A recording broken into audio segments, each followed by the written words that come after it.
Hello students, welcome to my YouTube channel easy learning. इस video में हम BEGS 183 की बुक जिसका नाम है राइटिंग एंड स्टडी स्किल्स, इसके थर्ड यूनिट के लास्ट इंपॉर्टेंट क्वेश्चन पर डिस्कशन करेंगे। और हमारा जो लास्ट इंपॉर्टेंट क्वेश्चन है वो है पंक्चुएशन। पंक्चुएशंस क्या होते हैं इसके बारे में हम इस वीडियो में डिस्कशन करेंगे। सो गाइज, इससे पहले मैं इस यूनिट की 2 वीडियोज अपलोड कर चुकी हूँ। अगर आपने वो नहीं देखी तो प्लीज चैनल की प्लेलिस्ट में जाकर आप वो भी देखिए, उनका लिंक मैं डिस्क्रिप्शन में भी डाल दूंगी। वीडियो स्टार्ट करने से पहले मैं आपसे कहना चाहती हूँ, अगर आपने मेरे चैनल को सब्सक्राइब नहीं किया तो प्लीज मेरे चैनल को सब्सक्राइब करें, वीडियो को लाइक करें, शेयर करें। एंड अगर आपको नोट्स चाहिए तो आप व्हाट्सएप पर कांटेक्ट कर सकते हैं। तो चलिए वीडियो स्टार्ट करते हैं। हमारा टॉपिक रहेगा पंक्चुएशन। तो पंक्चुएशन काफी सारे होते हैं, तो पंक्चुएशन क्या होते हैं इसके बारे में हम डिस्कस करेंगे इसमें। While we have extensively discussed grammar, we intend to be briefer where punctuation is concerned. Our emphasis will be on problem areas which you as a student face in your writing. तो जो punctuation होते हैं वो कुछ mark होते हैं जिनके base पर हम ये पता लगा पाते हैं कि उसमें क्या, जैसे यहाँ पर ग्रामर के बाद एक कॉमा आ गया, ऐसे फुल स्टॉप आ जाता है, क्वेश्चन मार्क आ जाता है। तो ये सारे हमारे पंक्चुएशन मार्क होते हैं जिनके बारे में हम इसमें पढ़ेंगे। Well, punctuation is required to clarify your written thoughts and ideas so that your readers can understand you easily.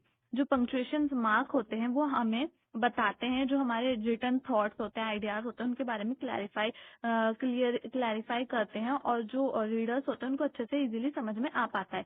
Just as your pauses, tone of voice rhythm help your listeners to comprehend your speech and attitude. Punctuation does much the same for the written word. तो जो punctuation marks होते हैं उनकी वजह से हमें पता चल पाता है कि जो भी हमारा जो राइटर है वो उसकी टोन ऑफ वॉइस क्या है, रिदम है वहां पर नहीं है, उसका एटीट्यूड किस तरह का है। पंक्चुएशन जो है ये सारी चीजों के डिनोट करते हैं, जैसे कि हमारे पॉजेस क्या हैं, इन सब के बारे में हमें बताते हैं। अब हम आगे ये यहाँ पर एग्जाम्पल्स दे रखे हैं तो हम इतना ज्यादा डीपली नहीं करेंगे। यहाँ पर हमारे पंक्चुएशन मार्क्स है जिनके बारे में हम देखेंगे। तो हमारा फर्स्ट मार्क आ जाएगा exclamation mark, the exclamation mark. तो the exclamation mark follow words, places और sentences which show strong emotions. Strong emotions जो होते हैं उनके लिए हम एक्सक्लेमेशन मार्क का यूज करते हैं। जैसे कि फायर फायर, जब हम कभी कभी कुछ ज्यादा एक्साइटेड हो जाते हैं या फिर हम कुछ एक्साइटेडली स्ट्रांगली इमोशंस जो हमारे होते हैं उनको हम शो करते हैं जब हम एक्सक्लेमेशन मार्क का यूज करते हैं। जैसे fire fire, ring up the station, fire station, what a beautiful sight. तो ये जो है एक्सक्लेमेशन मार्क हम स्ट्रॉन्ग इमोशंस को शो करने के लिए करते हैं। अब है सेकंड है द कॉमा। कॉमा हम कहाँ पर लगाते हैं? This can be tricky area, so we shall make you aware of certain rules you must follow. तो जो कॉमा होते हैं उसके कुछ रूल्स होते हैं जिनके बारे में हम पढ़ेंगे। जैसे use a comma to separate two independent और main clauses joined by a coordinating conjunction such as and, nor, but, yet, so, etc. तो जो कॉमा होता है वो कभी कभार हम दो इंडिपेंडेंट और मेन क्लोजेस को ज्वाइंट करने के लिए भी यूज करते हैं। जैसे कि he is rich but he is dishonest, तो यहाँ पर जो है हम कॉमा लगा देते हैं। फिर हरी अप और you will miss the train, तो इस तरह से हम कॉमा लगाते हैं। ये जो हमारा कॉमा के बारे में आया अभी, तो हमने ये प्रीपोजिशंस में पढ़ा कि कॉमा कहाँ कहाँ लगाते हैं प्रीपोजिशंस में, और कंजक्शन पे हो गया कंजक्टिव एडवर्ब्स। कंजक्टिव एडवर्ब्स होते हैं जैसे कि however, moreover, this, consequently, therefore, ये सारे हमारे हो जाते हैं। तो इसमें भी हम कॉमा लगाते हैं।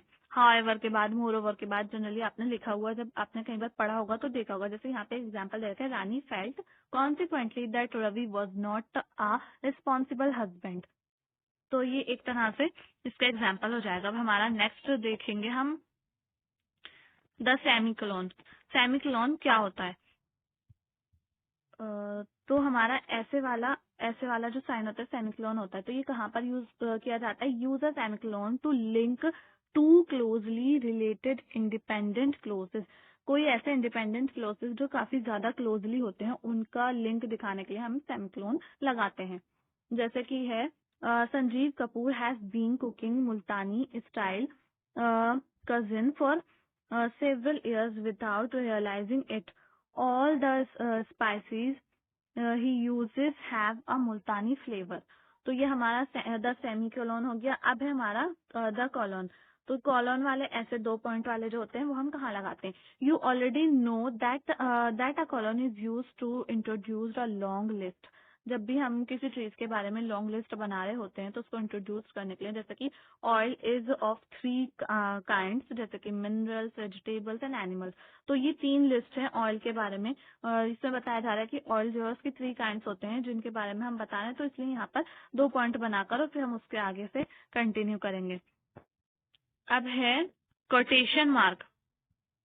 कोटेशन मार्क क्या होता है?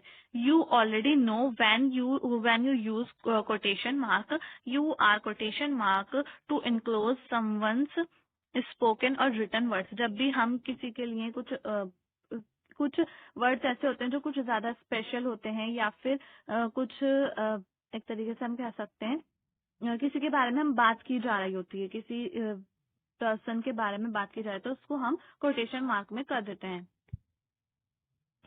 जैसे यहाँ पर एग्जाम्पल दे रखा है. Professor Vibha asked her class, do you agree with Samuel Johnson who once said that a second marriage represents the triumph of hope over experience. तो ये हमारा कोटेशन मार्क हो जाते हैं जब डबल कॉमास आ जाते हैं. इसके बाद है हमारा द अपोस्ट्रोफ. अपोस्ट्रोफ क्या होता है? अपोस्ट्रोफ जो है यहाँ पर उसके यूजेस बता रखे हैं. To indicate a contraction, contraction के लिए यूज किया जाता है अपोस्ट्रोफ. जैसे कि यहाँ पे एक एग्जाम्पल दे रखा है फर्स्ट वाले का.